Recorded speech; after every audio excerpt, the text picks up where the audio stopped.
الحمد لله رب العالمين صلى الله وسلم وبارك على نبينا محمد وعلى آله وأصحابه أجمعين وأشهد أن لا إله إلا الله وحده لا شريك له وأشهد أن محمدا عبده ورسوله صلى الله عليه وعلى آله وصحبه وسلم تسليما كثيرا أما بعد فهذا اليوم هو الثاني والعشرون من شهر ربيع الأول عام 1442 من هجرة النبي صلى الله عليه وسلم وهذا المجلس هو الرابع عشر في شرح كتاب التوضيح والبيان لشجرة الإيمان للعلامة عبد الرحمن بن ناصر السعدي رحمه الله تعالى.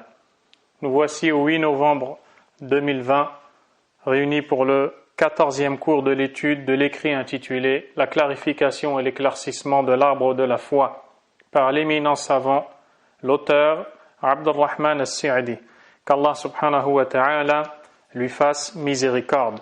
Dans la troisième partie de cet écrit, concernant les mérites de la foi, les fruits bénéfiques qu'elle fait pousser dans la vie du croyant et même dans l'au-delà.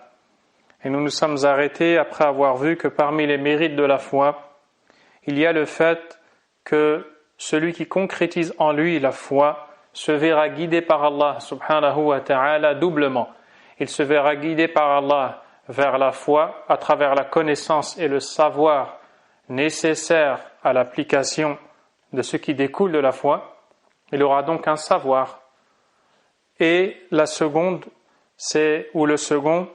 c'est la guider vers la mise en application de cette pratique ainsi que la constance et la stabilité sur cette dernière.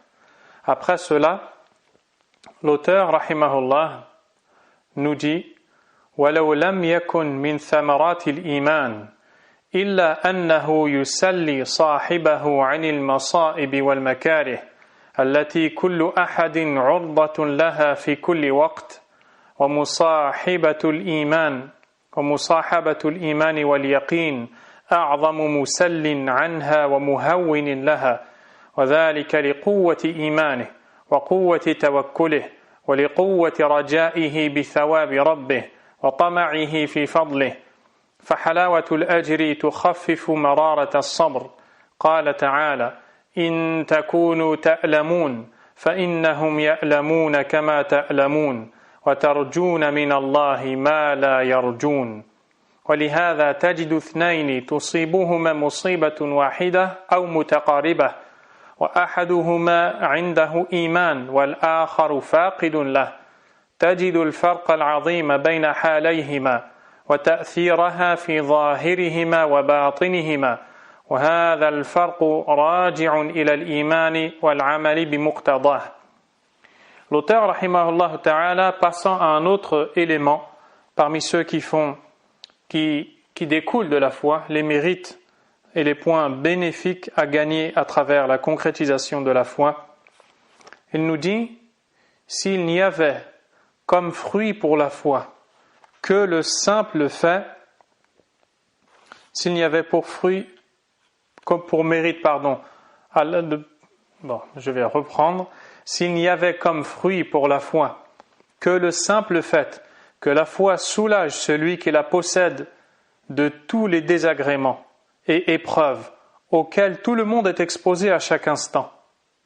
La foi et la certitude sont parmi les plus grands soulagements, ceci en raison de la force de la foi, de la confiance en Allah, de l'espoir en la récompense du Seigneur et du désir en sa grâce. Ainsi, la douceur de la récompense allège l'amertume de la patience. Allah subhanahu wa ta'ala a dit dans le sens rapproché du verset « Si vous souffrez, eux aussi souffrent de la même manière, mais vous espérez d'Allah ce qu'ils n'espèrent pas. » L'imam Abdurrahman al-Sa'di rahimahullah ta'ala veut montrer ici qu'un des plus bénéfiques fruits de la foi ayant un impact formidable sur la vie du croyant, c'est le fait que ce dernier se verra consolé de par sa foi, de par la connaissance qu'il a d'Allah subhanahu wa ta'ala lors des difficultés qu'il sera amené à traverser et auxquelles il fera face tout au long de sa vie, l'accompagnera à ce moment-là cette foi qui fait de lui un croyant proche d'Allah subhanahu, aimé d'Allah. Ainsi, il sera toujours apaisé quoi qu'il lui arrive. Et vous remarquerez que l'auteur rahimahullah a dit, s'il n'y avait comme mérite pour la foi que le simple fait que, puis il a cité ce point-là, il n'a rien dit d'autre. C'est-à-dire, il n'a pas répondu à cette première phrase.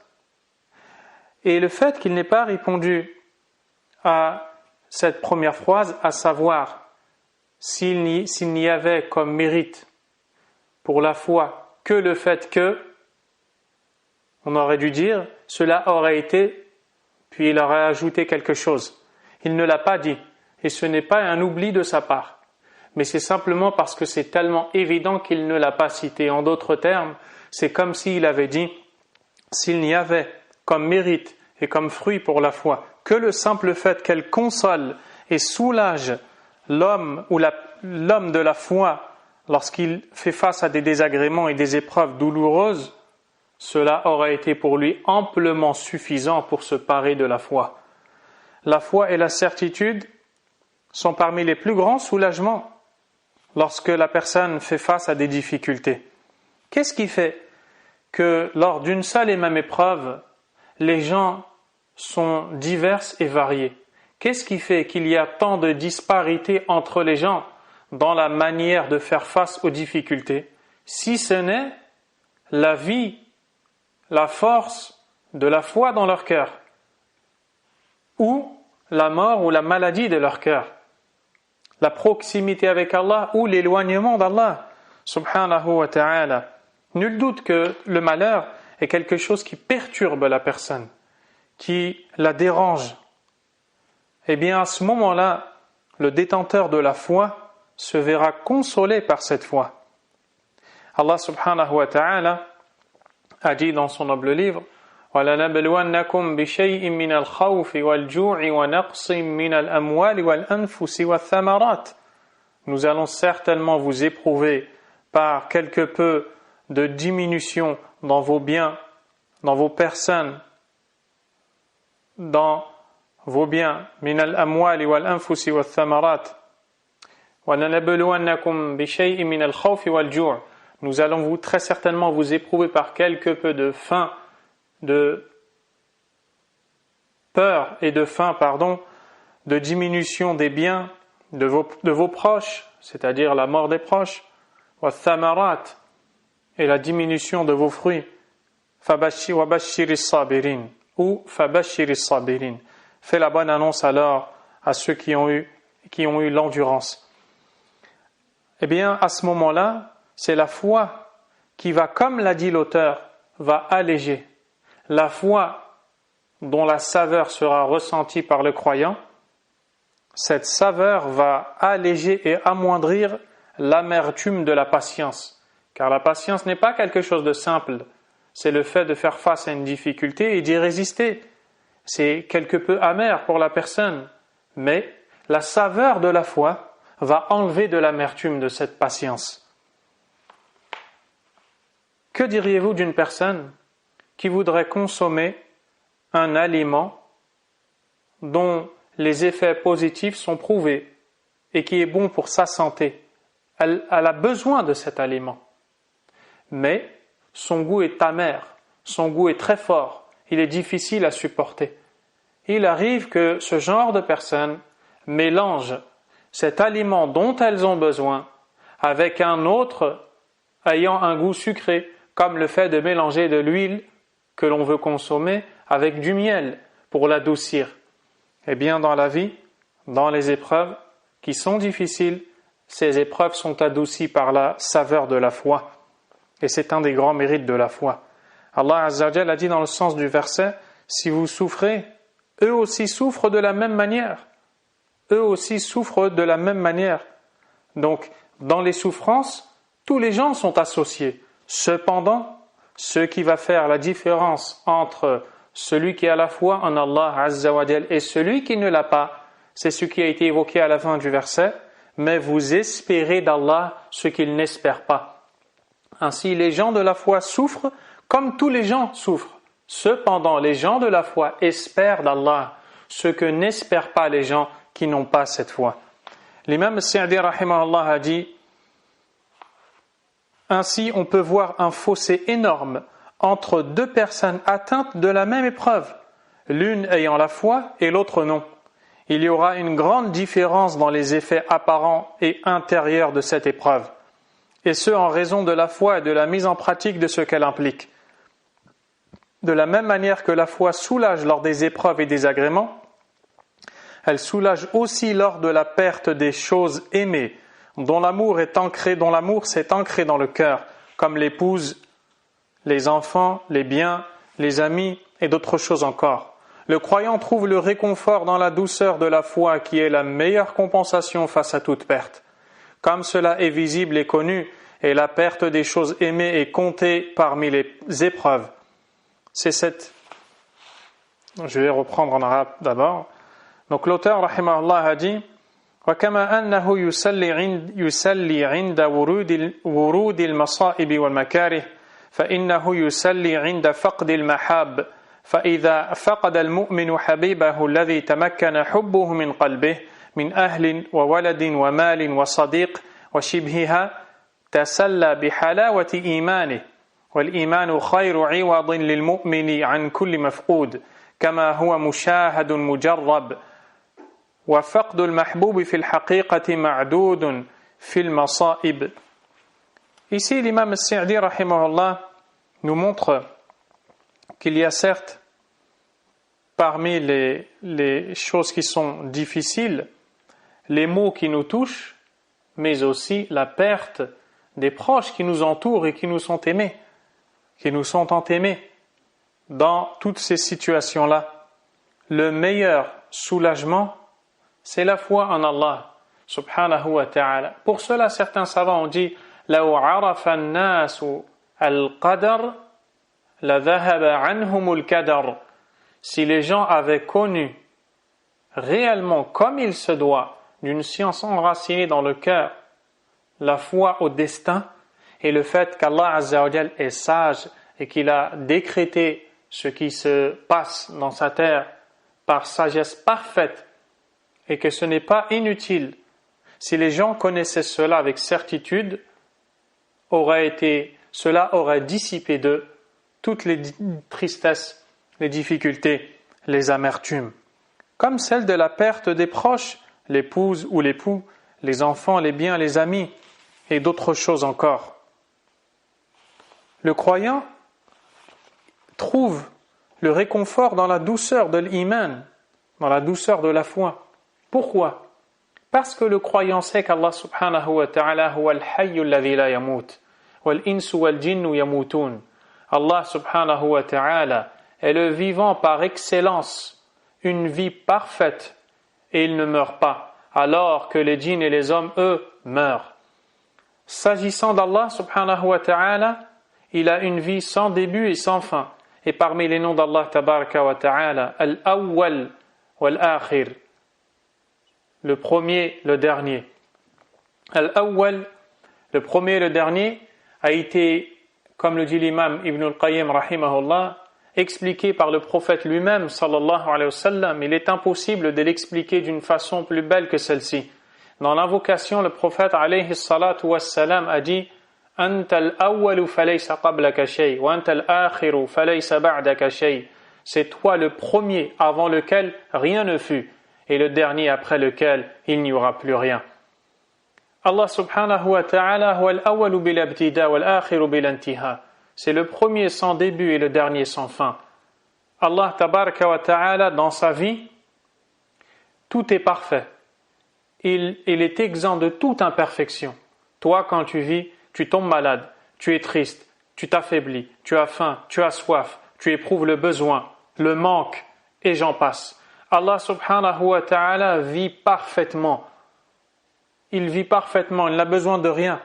Nous autres, nous savons que nous allons tous mourir. Que l'on soit croyant ou non, c'est une certitude que personne ne peut remettre en doute, à savoir que l'on va mourir. S'il en est ainsi, le croyant, lui, se dit, de toute façon, je vais revenir à Allah subhanahu wa ta'ala, et quand bien même j'aurai amassé tous les biens de ce bas monde, je vais m'en séparer.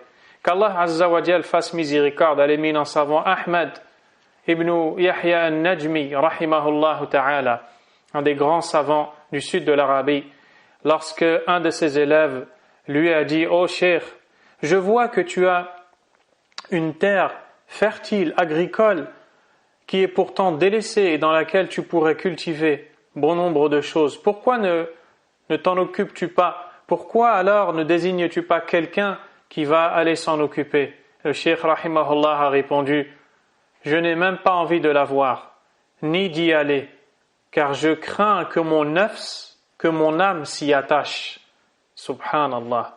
Et il dit « Allez à qui voudra parmi mes enfants. » Il ne s'en est même pas occupé, rahimahullahu ta'ala. Ce n'est pas pour rien qu'Allah subhanahu wa ta'ala élève ces gens qui pourtant ont eu parmi les épreuves les plus difficiles, la perte des proches, la maladie, la difficulté, et j'en passe. Il ne s'agit pas de dire aux gens de tout abandonner, d'abandonner tout ce qu'ils possèdent et tout ce qu'ils ont, loin de là. Il s'agit simplement de dire aux gens de s'attacher à Allah subhanahu wa ta'ala et savoir qu'il est miséricordieux, qu'il est juste subhanahu, et que lorsqu'il décrète quelque chose, il y a forcément un bien derrière cela. Cette foi-là, c'est ce qui va délivrer le croyant de la calamité qui l'atteint. Il se sentira alors libre et c'est un grand mérite de la foi. D'ailleurs, l'auteur rahimahullah nous a mentionné dans ce passage de cet écrit 2 exemples qui sont les exemples de 2 prophètes d'Allah Azza wa Jal. Le premier, وَلَوْلَا أَنَّ يَعْقُوبَ عَلَيْهِ الصَّلَاةُ وَالسَّلَامُ عِنْدَهُ مِنَ الْإِيمَانِ ما يهون عليه مصيبته في فقد يوسف مع شدة حبه العظيم بحيث قال لإخوته لما طلبوا منه بعض يوم أن يذهب معهم ليرتع ويلعب قال إني ليحزنني أن تذهبوا به فأخبر أن المانع له من إرساله أنه لا يصبر على فراقه ولا ساعة من نهار ولكنهم عالجوه وذكروا له الأسباب التي توجب له أن يرسله معهم فأرسله ليقضي الله أمرا كان مفعولا فمن هذه حاله وهذا حبه البليغ الذي لا يمكن المعبر أن يعبر عنه هل يدخل في الذهن أنه يبقى هذه المدة الطويلة على الوجود بل يغلب على الظن أن الحب يفتت كبده بأسرع وقت ولكن قوة الإيمان وقوة الرجاء بالله أوجب له أن يتماسك كل هذه المدة حتى جاء الله بالفرج الذي وعد به المؤمنين. الله أكبر. الله أكبر. Allah subhanahu wa ta'ala nous parle du récit de Youssouf dans son noble livre, n'est-ce pas? L'auteur Sa'di rahimahullah, qui est compétent d'ailleurs dans l'explication du Coran puisque c'est aussi son domaine, nous dit cette même foi, ce iman qui a amoindri l'épreuve de Ya'qub alayhi salam lorsqu'il perdit Youssouf, auquel il portait un amour intense et qu'il répondit à ses frères qui lui demandaient de l'envoyer avec eux afin qu'il joue et se promène, leur disant « Cela m'attristerait que vous l'emmeniez ». Vous connaissez sûrement l'histoire du prophète Youssouf alayhi salam. Youssouf alayhi salam a été abandonné par ses frères qui l'ont jalousé quand ils ont constaté un amour que lui portait son père supérieur à celui qu'il leur portait. Ils ont eu l'idée de l'abandonner dans le puits, chose qu'ils ont faite. Mais pour pouvoir mener à bien cette mission, ils ont dû tromper leur père et lui dire qu'ils avaient besoin de sortir pour aller jouer un peu. Et lui ont demandé s'ils pouvaient prendre Youssouf avec eux afin qu'il s'amuse et s'associe à eux dans leur jeu. Et le père leur a dit « Innani la yahzununi an tadhhabu bih » Et Ya'qub alayhi salam, qui est prophète, leur a dit « Cela m'attristerait que vous l'emmeniez. » Pourquoi ? De peur qu'il ne soit mangé par le loup qui rôdaient dans ces endroits. Et alors, ils ont dû ruser. Et l'auteur, rahimahullah, a dit, il a donc montré que la raison pour laquelle ils ne pouvaient l'envoyer avec eux était qu'ils ne pouvaient se séparer de lui, ne serait-ce qu'un temps très court de la journée. Allahu Akbar. Yaqub alayhi salam, aimant tellement Youssouf, ne voulait pas se séparer de lui. C'est donc d'un amour intense que l'on parle. Mais ils lui ont donné des arguments pour l'amener à accepter et à l'envoyer avec eux, ce qu'il fit. Mais l'ordre d'Allah devait s'accomplir. Qu'est-ce qui s'est passé par la suite? Ils l'ont abandonné dans un puits, puis ils ont pris un sang qui n'est pas un sang humain, un faux sang, qu'ils ont fait couler sur leurs vêtements, et quand ils sont revenus, sur des vêtements, puis quand ils sont revenus, ils ont dit Youssouf s'est fait manger par le loup, regarde son sang. Qu'est-ce qu'a fait Yaqub alayhi salam? Il venait donc de perdre Youssouf, son enfant tant aimé. Qu'est-ce qu'il a fait? Il s'en est remis à Allah subhanahu wa ta'ala. Il s'en est remis à Allah et a fait preuve d'endurance. L'auteur a dit, celui qui éprouve cet amour indescriptible, peut-on imaginer qu'il puisse être séparé de l'être aimé aussi longtemps? On pensera plutôt que cet amour le tuera en un minimum de temps, tellement il ne supportera pas être séparé de celui qu'il a tant aimé. L'auteur a dit, mais la foi en Allah et l'espoir solide en Allah lui ont permis de tenir tout ce temps, jusqu'à ce qu'Allah subhanahu wa ta'ala vienne avec cette consolation qu'il a promis aux croyants. Allah subhanahu wa ta'ala a promis aux croyants de les délivrer. Quoi qu'il en soit, les croyants seront toujours délivrés. Quand bien même ils seraient touchés par les plus lourdes difficultés, tant qu'ils sont croyants de par leur foi, Allah viendra à leur secours, subhanahu wa ta'ala, et les délivrera. Également, l'auteur, rahimahullah, nous cite un autre récit, c'est celui de Moussa alayhi salam. وكذلك موسى حين ذهب اليم بموسى وأصبح فؤادها فارغا من كل شيء إلا من الحزن على موسى ولولا أن الله ربط على قلبها بالإيمان وعلمت أن وعد الله حق لكادت تبدي بما في قلبها وتصرح بمصيبتها ولكن هو الإيمان المثبت عند الشدائد المسلي عند المصائب المقوي إذا وهنت القوة المعزي إذا عز العزى قال النبي صلى الله عليه وسلم في وصيته العظيمة في حديث ابن عباس الصحيح الذي في السنن تعرف إلى الله في الرخاء يعرفك في الشدة. L'auteur rahimahullah ta'ala, poursuivant, il dit, de même pour la mère de Moussa alayhi salam. Vous devez connaître l'histoire de Moussa alayhi salam, lorsque Pharaon a ordonné d'abattre tous les enfants en bas âge de peur qu'ils ne grandissent et deviennent cet ennemi tant redouté par Pharaon. La mère de Moussa alayhi salam a été inspirée par Allah et a reçu l'idée de le laisser dans le fleuve. Chose qu'elle a faite. L'auteur a dit, lorsque les flots emportèrent Moussa et que son cœur se vida de toute chose, sauf de la tristesse devant la perte de Moussa. C'est-à-dire que son cœur s'est vidé de toute chose, elle ne pensait plus à rien d'autre que Moussa. Son cœur est devenu vide, toutes les préoccupations ont disparu, à part celle de retrouver son noble fils Moussa alayhi salam. L'auteur a dit, si Allah subhanahu wa ta'ala n'avait pas raffermi son cœur par la foi, et si elle n'avait pas su que la promesse d'Allah est vérité, elle aurait révélé ce qu'elle portait en son cœur et crié son malheur. Qu'est-ce qui a fait que la mère de Moussa alayhi salam n'a pas été dire aux gens « J'ai perdu mon fils, je l'ai jeté dans le fleuve, pouvez-vous m'aider?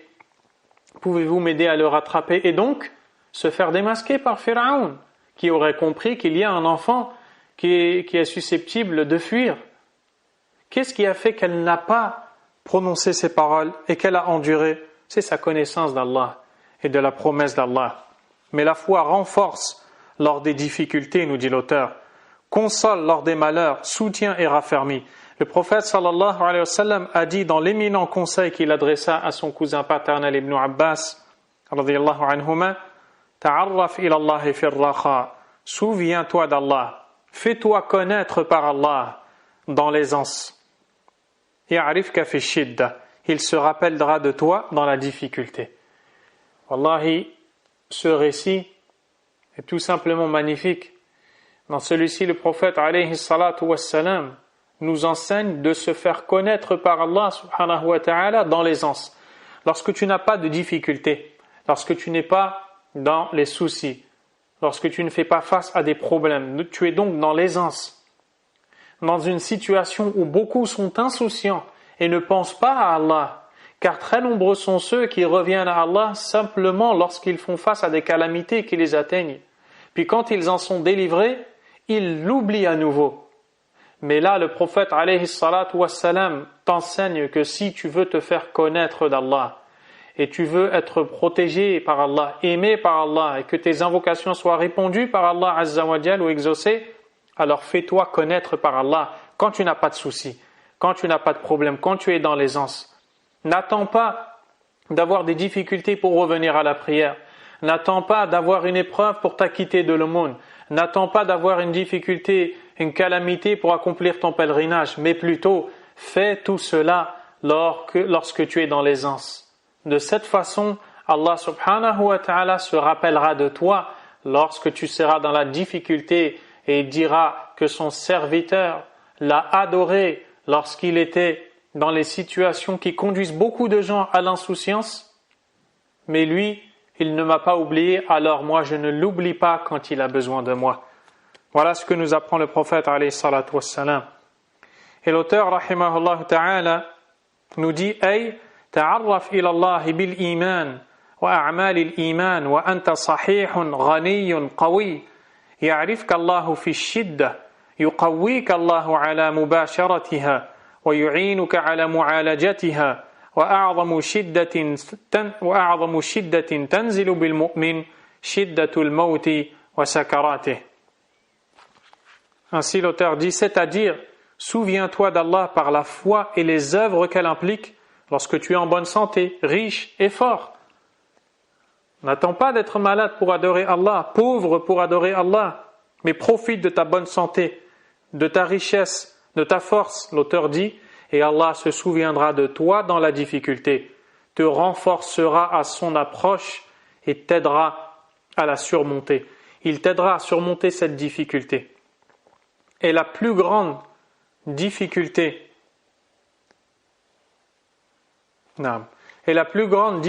que puisse connaître le croyant est, à votre avis, est la mort. La mort et ses affres. La mort et les affres qui précèdent la mort, la souffrance juste avant de mourir, c'est le plus grand malheur dans cette vie d'ici-bas. C'est le plus grand malheur mondain, la mort. Et Allah en a parlé et l'a déclaré comme étant une musiba, en l'appelant musibatul maut, le malheur de la mort. Ainsi, l'auteur rahimahullah nous dit فَهَذَا الْحَدِيث بُشْرَى لِكُلِّ مُؤْمِنٍ قَدْ تَعَرَّفَ إِلَى رَبِّهِ فِي رَخَائِهِ أن يعينه في ذلك المقام الحرج والشدة المزعجة وضعف القوة وتكاثف الشياطين الذين يريدون أن يحولوا بين العبد وبين ختم حياته بالخير فإن الله يعينه بتأييده وروحه ورحمته ولا حول ولا قوة إلا بالله. Ce hadith est une bonne, donc ce hadith, fais-toi connaître par Allah dans la difficulté, il te connaîtra dans l'aisance, le contraire, pardon, dans l'aisance, il te connaîtra dans la difficulté. Ce hadith est une bonne annonce faite à tout croyant qui se souvient de son Seigneur dans la facilité. Allah subhanahu wa ta'ala l'aidera dans la difficulté, le trouble, la faiblesse et la venue des démons qui veulent s'interposer entre le croyant et la fin heureuse. Allah subhanahu wa ta'ala l'aidera d'un secours, un esprit et une miséricorde émanant de lui. Et il n'y a de force et de puissance qu'en Allah. C'est ainsi qu'a été traduit la parole La hawla wa la quwwata illa billah. Si ce n'est que la réalité est que cette traduction n'est pas complète, elle est défaillante. La véritable traduction de la parole La hawla wa la quwwata illa billah revient d'abord à comprendre ce que l'on appelle al-hawl dans la hawla et al-quwwa dans la quwwata. Quant à al-hawl dans la parole la hawla, al-hawl c'est le changement d'un état à un autre, le passage d'une situation envers une autre. Par exemple, la personne qui dort et qui passe à l'état du réveil. La personne qui est malade et qui passe à l'état de la guérison. Pauvre qui passe à l'état de la richesse. On appelle cela al-hawl. Il n'y a donc de changement possible d'un état à un autre que par Allah subhanahu wa ta'ala. Et wala quwwata, il n'y a de force permettant à la personne de faire ce changement d'une étape à une autre que par la permission d'Allah. C'est-à-dire que l'on a pu changer d'un état à un autre, d'une difficulté à une facilité, de la pauvreté à la richesse, de l'insouciance au rappel, de l'ignorance à la science, que par Allah subhanahu wa ta'ala. Et donc, l'imam Sa'di rahimahullah nous dit que le fait d'adorer Allah, de se souvenir de lui, sera la cause du secours qu'il nous apportera lors de la difficulté et de l'épreuve. Ensuite, l'imam Sa'di rahimahullah passe à un point suivant et dit وَمِنْ ثَمَرَاتِ الْإِيمَانِ وَلَوَازِمِهِ مِنَ الْأَعْمَالِ الصَّالِحَةِ مَا ذَكَرَهُ اللَّهُ بِقَوْلِهِ إِنَّ الَّذِينَ آمَنُوا وَعَمِلُوا الصَّالِحَاتِ سَيَجْعَلُ لَهُمُ الرَّحْمَنُ وُدًّا أي بسبب إيمانهم وأعمال الإيمان يحبهم الله ويجعل لهم المحبة في قلوب المؤمنين ومن أحبه الله وأحبه المؤمنون من عباده حصلت له السعادة والفلاح والفوائد الكثيرة من محبة المؤمنين من الثناء والدعاء له حيا وميتا والاقتداء به وحصول الإمامة في الدين. L'imam Sa'di rahimahullah nous dit parmi les fruits de la foi et ses implications nécessaires, ce qu'Allah subhanahu wa ta'ala rappelle dans sa parole. Dans le verset, Allah subhanahu wa ta'ala nous dit Innal ladhina amanu wa amilu salihat sayaj'alu lahumur rahmanu wudda.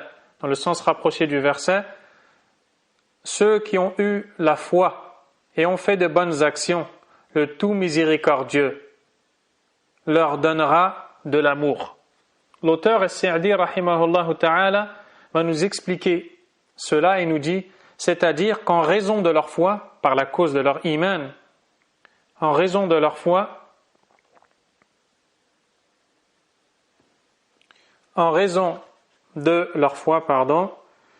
et des œuvres qu'elle implique, Allah subhanahu wa ta'ala les aimera.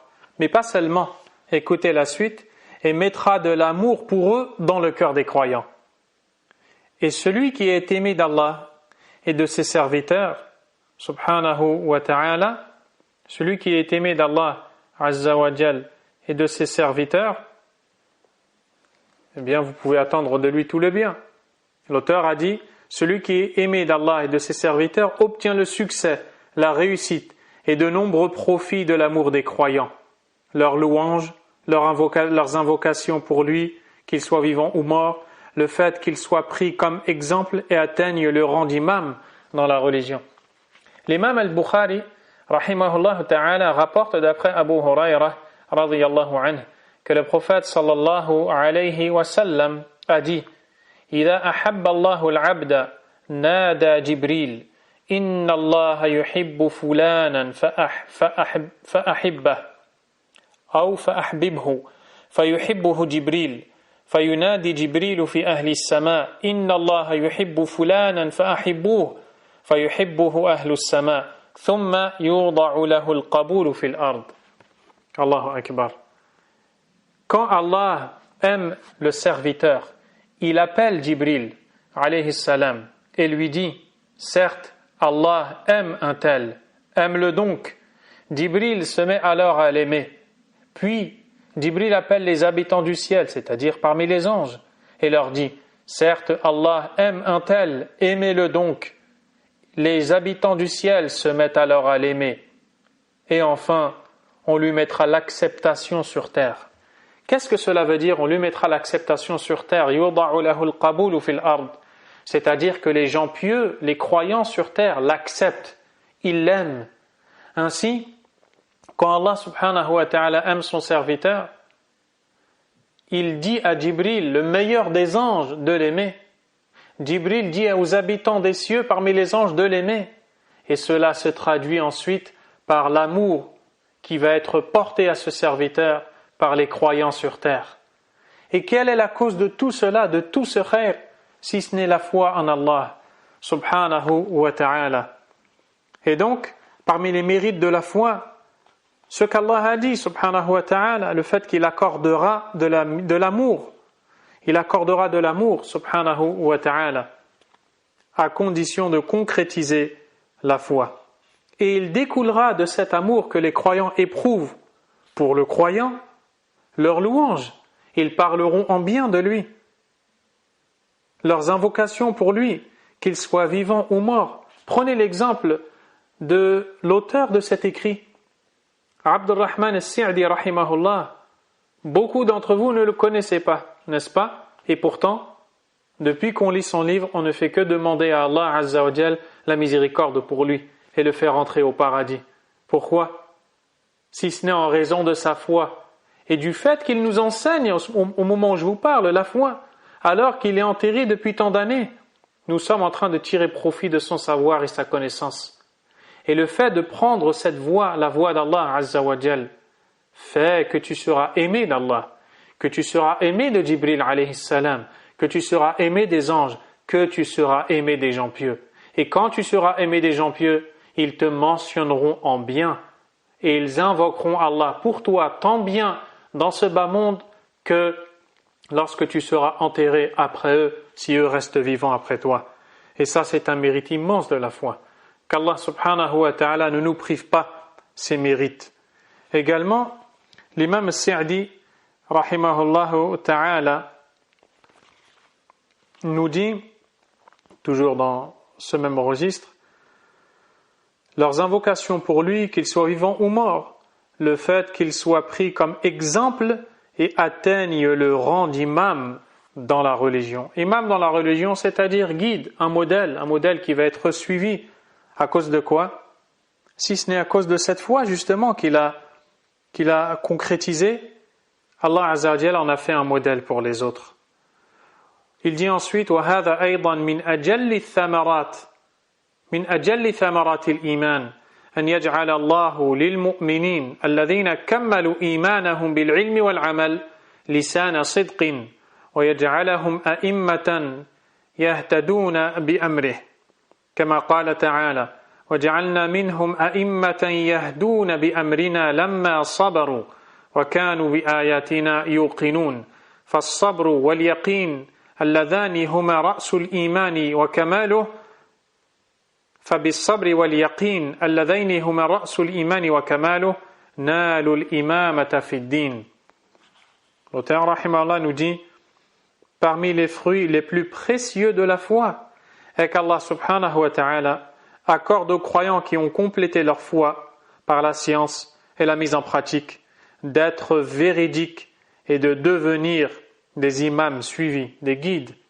Comme Allah subhanahu wa ta'ala dit dans le sens rapproché du verset, nous avons élu parmi eux des guides qui guidaient par notre ordre aussi longtemps qu'ils enduraient et croyaient fermement en nos versets. Allah subhanahu wa ta'ala a donc dans ce verset, dans Surat al-Sajda, la prosternation, il a cité, comme nous dit l'imam Ibn al-Qayyim rahimahullah, dans son écrit intitulé Risalatu Ibn al-Qayyim ila ahadi ikhwanih, la lettre de l'imam Ibn al-Qayyim adressée à l'un de ses frères, qui est une lettre magnifique dans le conseil. Il nous mentionne que dans ce verset, Allah Azza wa Jal a cité 4 choses. Lorsqu'Allah Azza wa Jal a dit وَجَعَلْنَا مِنْهُمْ أَئِمَّةً يَهْدُونَ بِأَمْرِنَا لَمَّا صَبَرُوا وَكَانُوا بِآيَاتِنَا يُوقِنُونَ, et nous avons fait de certains d'entre eux des imams guidant les gens par notre ordre quand ils se montrèrent endurants et convaincus en nos signes. 4 choses sont citées ici. La première, c'est le fait que ces gens-là appellent à Allah. Ils ont été décrits comme étant des imams, des guides, car ils sont des gens qui appellent à Allah. Et l'on ne peut devenir un guide que si au préalable on suit les guides, que si au préalable on prend modèle et exemple des guides qui nous ont précédés. Ces gens-là, ils appellent à Allah subhanahu wa ta'ala et guident les serviteurs d'Allah vers un chemin droit.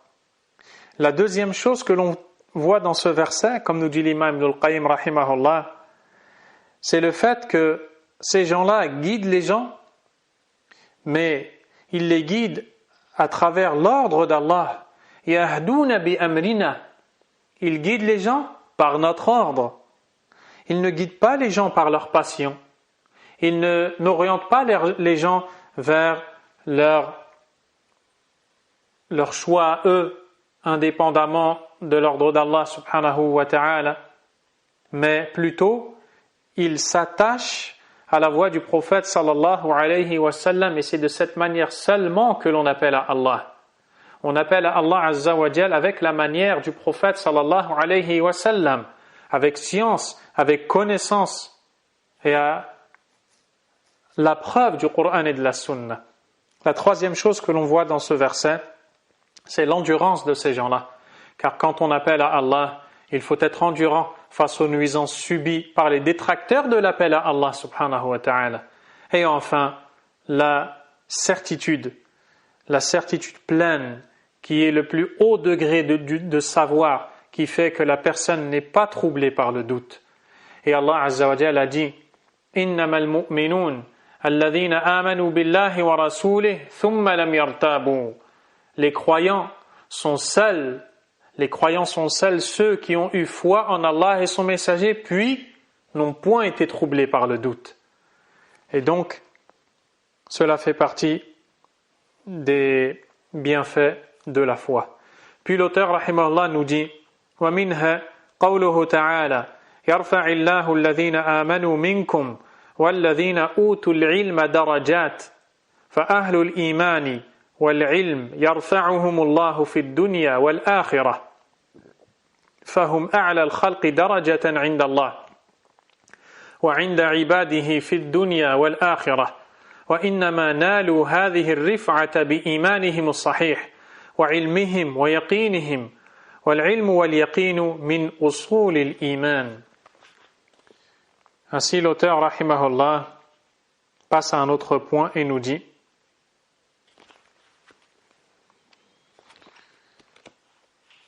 parmi les bienfaits de la foi, ce qu'Allah a énoncé dans sa parole, traduction rapprochée, Allah élèvera en degrés ceux d'entre vous qui ont eu la foi et ceux qui auront eu le savoir. Allah azza wa jalla les élève, il les élève en degrés. L'auteur a dit, Allah subhanahu wa ta'ala élève en ce monde et dans l'au-delà ceux qui possèdent la foi et le savoir. Ils sont ceux qui occupent les plus hauts rangs auprès d'Allah et de ses serviteurs, dans cette vie et dans l'autre. Et ils n'ont obtenu cela que par leur foi authentique, leur science et leur certitude. Et la science et la certitude font partie des fondements de la foi. Ainsi, ces gens-là, les gens de la foi, sont élevés par Allah subhanahu wa ta'ala. Cette élévation d'Allah est proportionnelle à l'élévation de la foi dans leur cœur. Plus tu élèves ta foi dans ton cœur, en la cultivant, en la renforçant, plus Allah t'élève. Il t'élève dans cette vie d'ici-bas, tout comme il t'élève dans l'au-delà. Comment est-ce qu'il t'élève dans cette vie d'ici-bas? Il fait de toi quelqu'un d'important. Il te donne une valeur. Puis, ce que l'on vient de dire aussi, il t'élève dans les cœurs des gens, à tel point que les gens t'aiment, parlent en toi de bien. Et il t'élève dans l'au-delà. Il t'élève dans l'au-delà, dans les degrés au paradis. Car le paradis a plusieurs degrés. Il en a 100, comme cela est relaté dans un hadith authentique. Plus ta foi est élevée, plus tu seras élevé en degrés au paradis. Tu es donc élevé par Allah dans cette vie d'ici-bas. Tu n'es pas avili ni rabaissé, tu es élevé. et dans l'au-delà aussi, tu es élevé par Allah en raison de la foi. Et Allah subhanahu wa ta'ala a dit وَلِكُلٍّ دَرَجَاتٌ مِمَّا عَمِلُوا. Et à chacun des degrés en fonction de ce qu'ils ont œuvré.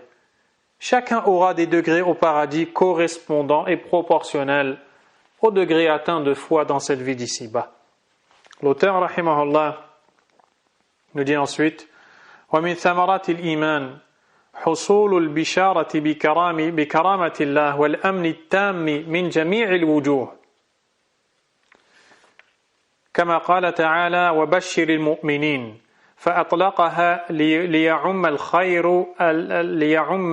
الخير العاجل والآجل وقيدها في مثل قوله تعالى وبشر الذين آمنوا وعملوا الصالحات أن لهم جنات تجري من تحتها الأنهار فلهم البشارة المطلقة والمقيدة.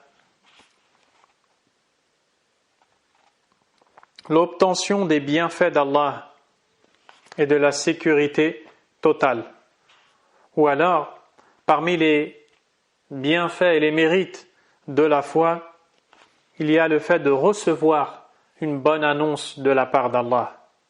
Une bonne annonce de la part d'Allah et des bienfaits d'Allah qui nous sont promis, ainsi que l'amn, la sécurité totale, comme Allah subhanahu wa ta'ala a dit dans le sens rapproché du verset وَبَشِّرِ الْمُؤْمِنِينَ et annonce la bonne nouvelle aux gens de la foi, sans spécifier le type de bien, afin que cela englobe le bien de ce monde et de l'au-delà. Vous vous souvenez que dans une séance, on a dit que lorsqu'il y a quelque chose qui doit être rattaché, mais qui n'est pas évoqué dans le verset, cela implique la généralité. C'est-à-dire que ici, Allah Azza wa Jalla a dit وَبَشِّرِ الْمُؤْمِنِينَ annonce la bonne nouvelle aux croyants. Mais de quelle bonne nouvelle s'agit-il? C'est quelque chose qui est rattaché à cette annonce. Ça n'a pourtant pas été mentionné ici. Lorsque quelque chose qui est rattaché à une information dans le Coran n'est pas évoqué, cela est fait afin que l'on comprenne qu'en réalité, c'est de manière générale. Annonce la bonne nouvelle aux croyants de quoi? De tout le bien, et qu'il sera écarté de tout le mal. Comme a dit l'auteur, sans spécifier le type de bien, afin que cela englobe le bien de ce bas monde et le bien de l'au-delà. Il a parfois précisé, d'autres fois ce n'est pas général mais c'est spécifique, en disant par exemple, dans le sens du verset, et annonce à ceux qui croient et accomplissent de bonnes œuvres qu'ils auront pour demeure des jardins sous lesquels coulent les ruisseaux. Donc ici on voit que l'annonce de la bonne nouvelle est rattachée aux jardins sous lesquels coulent des ruisseaux de manière spécifique. C'est donc spécifique tantôt et général tantôt. Ainsi, celui qui concrétise la foi en Allah, subhanahu wa ta'ala, on lui fait la bonne annonce de tout le bien de ce bas monde et de tout le bien de l'au-delà. L'auteur, rahimahullah ta'ala, nous dit ensuite وَلَهُمُ الْأَمْنُ الْمُطْلَقِ فِي مِثْلِ قَوْلِهِ تَعَالَى الذين آمنوا ولم يلبسوا إيمانهم بظلم أولئك لهم الأمن وهم مهتدون ولهم الأمن المقيد في مثل قوله تعالى فمن آمن وأصلح فلا خوف عليهم ولا هم يحزنون فنفى عنهم الخوف لما يستقبلونه والحزن مما مضى عليهم وبذلك يتم لهم الأمن فالمؤمن له الأمن التام في الدنيا والآخرة أمن من سخط الله وعقابه وأمن من جميع المكاره والشرور. Donc, l'auteur rahimahullah nous dit les croyants reçoivent donc une bonne annonce générale et spécifique. Ils obtiendront également la sécurité, comme cela apparaît dans la parole d'Allah subhanahu wa ta'ala, traduction rapprochée, ceux qui ont eu la foi et ne l'ont point troublé par quelque doute, ceux-là ont la sécurité, par quelque association, ceux-là ont la sécurité et ce sont eux les bien guidés.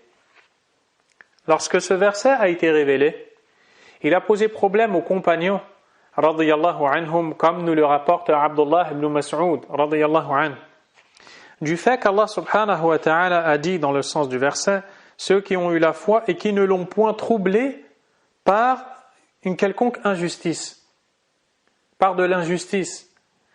Et les compagnons ont donc dit au prophète alayhi salatu wassalam, Ya Rasulallah, ayyuna lam yadhlim nafsah, qui d'entre nous ne s'est pas fait de l'injustice?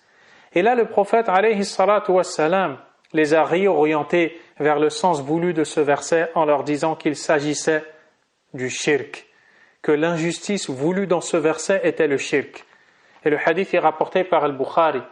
Ce qui est donc voulu par ce verset, c'est que ceux qui ont eu la foi en Allah, subhanahu wa ta'ala, et n'ont point troublé cette foi par une quelconque forme de polythéisme, d'association de shirk, ceux-là auront en retour al-amn, ils auront la sécurité. Wa hum muhtadun. Ils auront la sécurité dans la vie d'ici-bas et ils seront même bien guidés. Tout comme ils auront la sécurité dans l'au-delà, ils seront préservés de la colère d'Allah subhanahu wa ta'ala. Les différentes étapes de l'au-delà leur seront rendues faciles. Et ils auront la sécurité dans cette vie d'ici-bas. Allah subhanahu wa ta'ala a dit وَعَدَ اللَّهُ الَّذِينَ آمَنُوا مِنكُمْ وَعَمِلُوا الصَّالِحَاتِ لَيَسْتَخْلِفَنَّهُمْ فِي الْأَرْضِ كَمَا اسْتَخْلَفَ الَّذِينَ مِنْ قَبْلِهِمْ وَلَيُمَكِّنَنَّ لَهُمْ دِينَهُمُ الَّذِي ارْتَضَى لَهُمْ وَلَيُبَدِّلَنَّهُمْ مِنْ بَعْدِ خَوْفِهِمْ أَمْنًا يَعْبُدُونَنِي لَا يُشْرِكُونَ بِي شَيْئًا. Allah a fait la promesse à ceux qui ont eu la foi parmi vous et qui ont fait de bonnes actions, qu'il leur donnera qu'il leur donnera la succession sur terre comme il l'a donné à ceux qui les ont précédés. Il donnera à leur religion force, à leur religion qu'il a agréée pour eux force et suprématie. Il changera leur ancienne peur en sécurité. En sécurité. Quelle est la condition pour tout cela? La fin du verset nous le dit. يَعْبُدُونَنِي لَا يُشْرِكُونَ بِي شَيْئًا. Ils m'adorent et ne m'associent rien. Ceux qui concrétisent l'adoration d'Allah subhanahu wa ta'ala et ne lui associent rien, en d'autres termes, les croyants, les gens de la foi, ils jouiront de la sécurité d'Allah subhanahu wa ta'ala, à petite échelle dans leur foyer ou à grande échelle dans la société. Mais ils jouiront aussi de la sécurité d'Allah le jour dernier, si bien qu'ils seront protégés des châtiments de la tombe et des châtiments de l'au-delà. Puisse Allah nous en préserver tous et nous faire concrétiser notre foi en lui, subhanahu wa ta'ala. C'est donc un mérite immense de la foi en Allah que de se voir en sécurité. Et l'auteur, rahimahullahu ta'ala, dans le même registre, continue et dit: ils ont aussi une sécurité spécifique qui apparaît dans la parole d'Allah subhanahu wa ta'ala, dans le sens du verset, ceux qui ont eu la foi et ont réformé n'ont aucune crainte à avoir et ils ne seront point affligés. Ils sont donc en sécurité. Pourquoi? Pour quelle raison? Quelle en est la cause? C'est la concrétisation de la foi en Allah subhanahu wa ta'ala. L'auteur a dit: Allah azza wa jal a donc montré qu'ils ne craindront pas ce qui les attend et n'auront aucun regret pour ce qui est passé.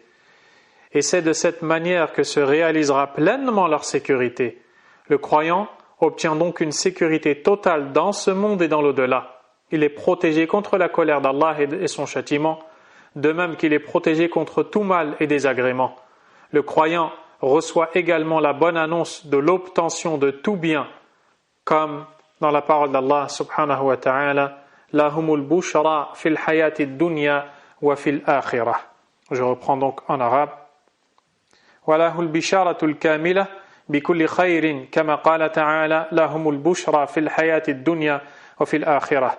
ويوضح هذه البشارة قوله تعالى: إن الذين قالوا ربنا الله ثم استقاموا تتنزل عليهم الملائكة ألا تخافوا ولا تحزنوا وأبشروا بالجنة التي كنتم توعدون نحن أولياؤكم في الحياة الدنيا وفي الآخرة ولكم فيها ما تشتهي أنفسكم ولكم فيها ما تدعون نزلا من غفور رحيم. وقال تعالى يا أيها الذين آمنوا اتقوا الله وآمنوا برسوله يؤتكم كفلين من رحمته ويجعل لكم نورا تمشون به ويغفر لكم والله غفور رحيم. Le croyant reçoit également la bonne annonce de l'obtention de tout bien. Dans la parole d'Allah subhanahu wa ta'ala, dans le sens du verset, il y a pour eux, c'est-à-dire les gens de la foi, il y a pour eux une bonne nouvelle dans la vie d'ici-bas, tout comme dans l'au-delà. Et cela est explicité dans l'autre parole d'Allah azza wa jalla, le sens du verset. Certes, ceux qui ont dit « Notre Seigneur est Allah » et qui se tiennent sur le droit chemin, les anges au moment de la mort descendent sur eux en leur disant « N'ayez pas peur et ne soyez point affligés, mais réjouissez-vous d'entrer au paradis qui vous était promis. Nous sommes vos protecteurs dans la vie présente et dans l'au-delà, et vous y aurez ce que vos âmes désireront et ce que vous réclamerez. Un lieu d'accueil de la part d'un pardonneur miséricordieux. » Subhanahu wa ta'ala.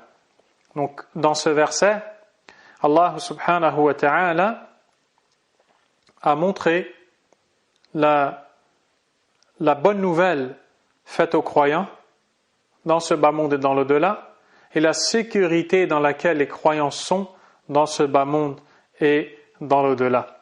Et cela découle de la foi qu'ils ont appliquée et concrétisée pour Allah.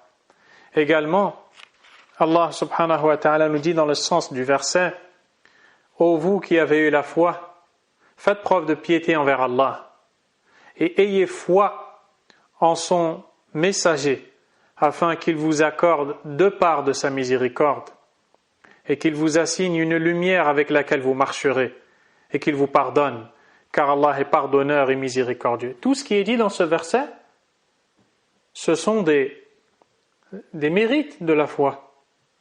Il y a donc la mention d'une double miséricorde d'Allah parce qu'ils ont eu la foi en lui et en son messager, sallallahu alayhi wa sallam. Et il y a aussi l'annonce d'une lumière qu'Allah va leur donner. Il va leur donner une lumière dans cette vie d'ici-bas, ad-dunya, qui est lumière de l'iman, nurul iman, nurul tawhid, nurul ma'rifati billah, nurul qurbi min Allah subhanahu wa ta'ala.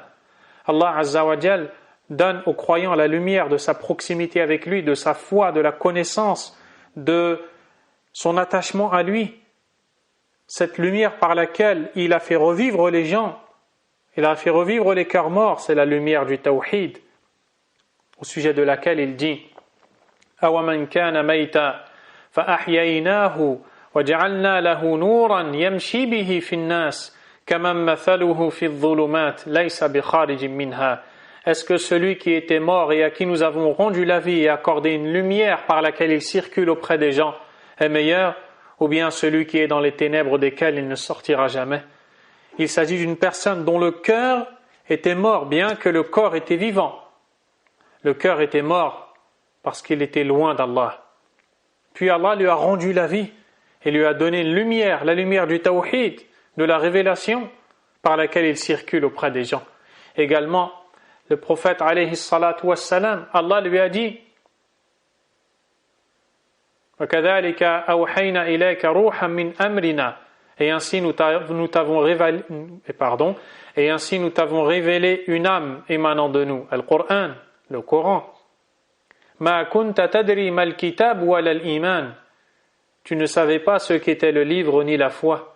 وَلَكِنْ جَعَلْنَاهُ نُورًا تَهْدِي بِهِ مَنْ نَشَاءُ مِنْ عِبَادِنَا. Mais nous en avons fait une lumière par laquelle nous guidons qui nous voulons de nos serviteurs. وَإِنَّكَ لَتَهْدِي إِلَى صِرَاطٍ مُسْتَقِيمٍ. Et très certainement tu guides vers un droit chemin. Tu montres la voie à suivre, la voie d'Allah subhanahu wa ta'ala. Donc parmi les mérites de la foi, le fait qu'Allah te donne une lumière dans ce bas monde qui est la connaissance, le fait d'absorber la révélation d'Allah et de vivre avec, en la mettant en pratique. Mais pas seulement, une lumière aussi fil akhirah, dans l'au-delà, le jour où les actions que tu avais faites dans ce bas monde et la foi que tu avais concrétisée formeront pour toi une lumière à la hauteur de tes actions dans ce bas monde. une lumière dont tu auras tant besoin pour avancer le jour du jugement. قال الله تعالى, Allah exalté soit-il a dit, يوم ترى المؤمنين والمؤمنات, le jour où tu verras les croyants hommes et femmes, يسعى نورهم بين أيديهم وبأيمانهم, ils auront une lumière devant eux et à leur droite. بشراكم اليوم, bonne nouvelle pour vous aujourd'hui, bonne nouvelle pour vous aujourd'hui. يوم ترى المؤمنين والمؤمنات يسعى نورهم بين أيديهم وبأيمانهم بشراكم اليوم جنات تجري من تحتها الأنهار. Bonne nouvelle à vous aujourd'hui, des jardins sous lesquels coulent des ruisseaux. C'est ainsi qu'Allah subhanahu wa ta'ala nous décrit la lumière qu'il donnera à qui? La lumière qu'il donnera aux gens qui ont su concrétiser cette foi en Allah subhanahu wa ta'ala. Mais il n'y a pas que cela. Dans la suite du verset, Khalidina fiha dhalika huwa al-fawzul azim. Ils y demeureront éternellement.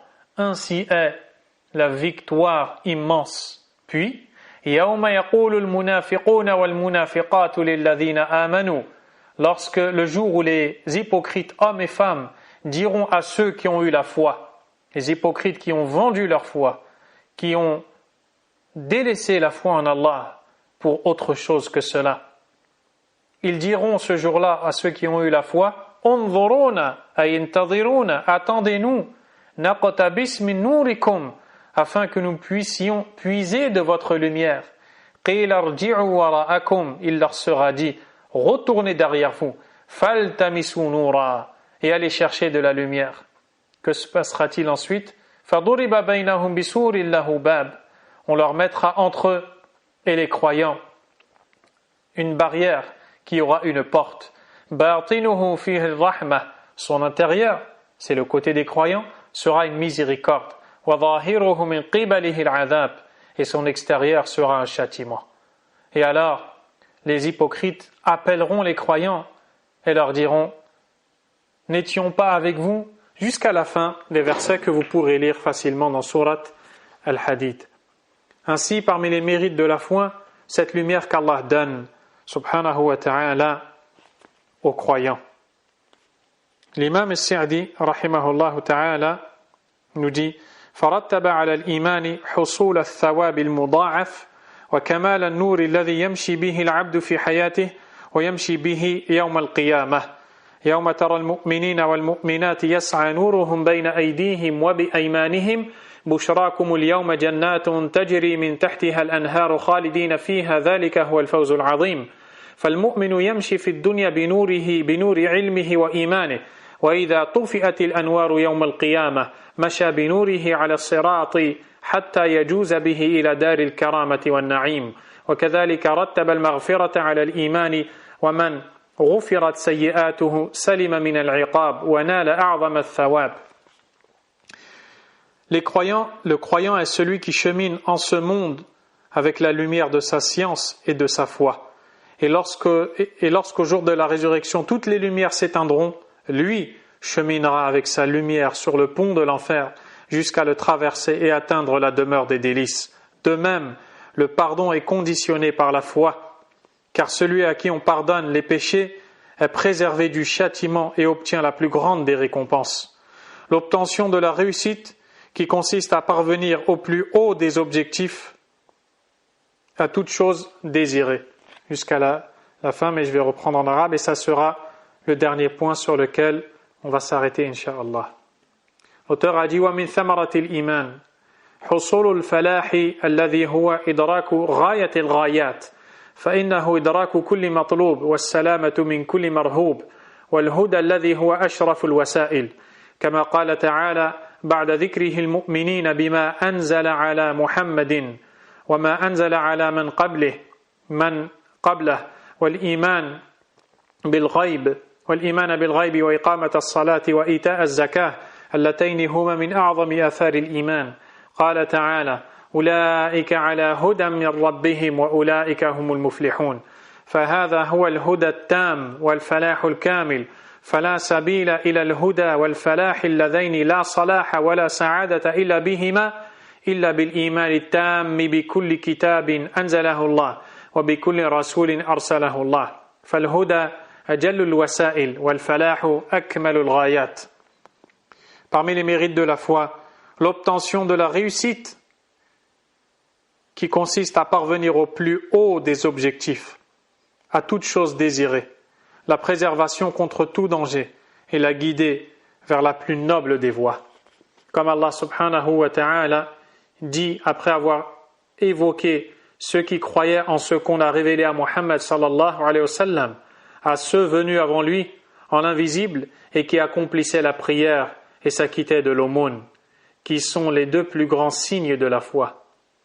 Dans le sens du verset, ceux-là sont guidés par leur Seigneur et sont ceux qui réussissent. L'auteur a dit, c'est là la guidée complète et la réussite parfaite. Il n'y a donc aucun autre moyen d'arriver à la guidée et la réussite sans lesquels il n'y a ni rectitude ni succès que par la foi complète en tout livre révélé par Allah et en tout prophète envoyé par Allah. La guidée est la voie la plus droite et la réussite l'objectif le plus parfait. Je dirais que la meilleure traduction est de dire ici la guidée est le moyen le plus important et la réussite est l'objectif le plus parfait. Car la guidée, c'est la connaissance et sa mise en application. Et la connaissance, ainsi que sa mise en application, constitue un moyen d'arriver au but. Quel est le but? C'est la réussite. Ainsi, celui qui concrétise la foi atteindra ce but qu'est la réussite al-falah. Et les savants disent que al-falah, c'est le nom le plus large donné au fait de rassembler tout le bien et de s'écarter de tout mal. Ainsi, celui qui concrétise la foi en Allah subhanahu wa ta'ala et tout ce que cela implique se verra guidé par Allah et atteindra la réussite. نسأل الله سبحانه وتعالى بأسمائه الحسنى وصفاته العلى أن يحقق لنا الإيمان والاستقامة والفلاح وأن يصلح قلوبنا. اللهم أصلح لنا ديننا الذي هو عصمة أمرنا وأصلح لنا دنيانا التي فيها معاشنا وأصلح لنا آخرتنا التي إليها معادنا واجعل الحياة زيادة لنا في كل خير والموت راحة من كل شر. ربنا لا تزغ قلوبنا بعد إذ هديتنا وهب لنا من لدنك رحمة إنك أنت الوهاب. ربنا نسألك الجنة وما قرب إليها من قول أو عمل ونعوذ بك من النار وما قرب إليها من قول أو عمل. سبحانك اللهم وبحمدك أشهد أن لا إله إلا أنت أستغفرك وأتوب إليك.